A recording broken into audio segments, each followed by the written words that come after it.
وإيه يعني ما بينا بلاد؟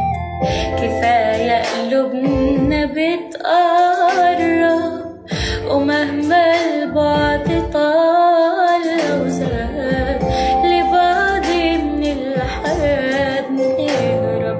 وإيه يعني ما بينا بلاد؟